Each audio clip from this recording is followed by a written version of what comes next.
Bismillahirrahmanirrahim. Assalamu alaikum. Welcome to STEAM Education. We are reading 5 plus English and today's our topic is use of was were. Was and were are used to talk about yesterday, past. Was is used for a singular and were is used for plural. Read the sentence. She was happy. It was a sunny day. We were at school. They were sad.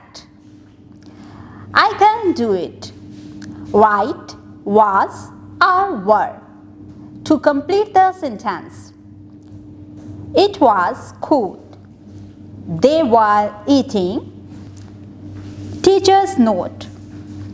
Introduce the sentence on the board and encourage the students to complete them there.